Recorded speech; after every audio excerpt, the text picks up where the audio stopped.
बिथाङा दिनै UPPL हानजायाव दिनै बिथाङा जइन जादों। बिथांजों लोगोसे 500निख्रुइ बांसिन माखासे सोद्रोमा बिथांमोना जइन जाफैदों।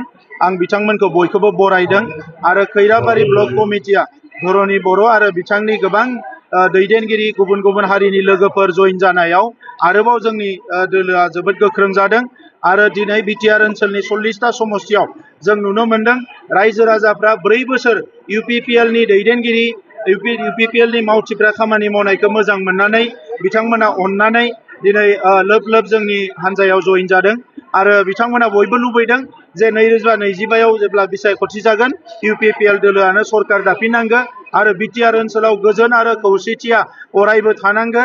दा जेरैबायदि जौगानायनि खामानि मावदो बे जौगानायनि खामानिया बेबायदि सोलिबाय थानांगो आरो बिटिआर गोरोबथानि जि दफाफोर बियो 100% इमप्लिमेन्ट जानांगो बेखौ बयबो लुबैदों। दा नंखायनो खैराबारियावल' नङा 40टा समस्तियाव लोब लोब रायजो राजाफ्रा दिनै जइन जादों। GSPआ BPFजों जइन जानायखौ लानानै जेबो साननांगौ गैया। मोननैबो दोबैनाय नावखा।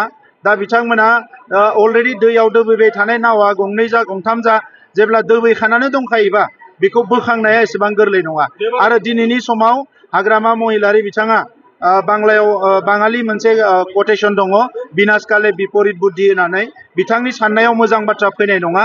जाय बिथांमोना दिनै हारिनि थाखाय हेंथा खामानि मावग्रा जाय बिथांमोना हारिनि जौगानाय बाथ्राफोरखौ सानै बेबायदि मानसिफोरजोंसो बिथाङा राजखान्थि सार्थनि थाखाय लोगो जानानै खामानि मावो बिनि बादै जेबो गैया।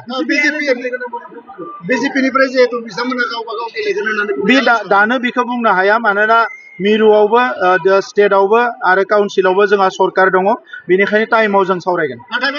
माने बिजेपिया माने दखल खालामनायनि मोनसे दखलखौथ' दखलदारि सोर दखल खालामो ब्रिटिशफोरासो दखल खालामो।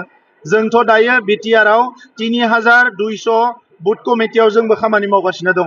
ओंखायनो समाज खोन्थागोन सोर लोगो जागोन सोर आसि जागोन मा जागोन बेखौ समाज खोन्थागोन।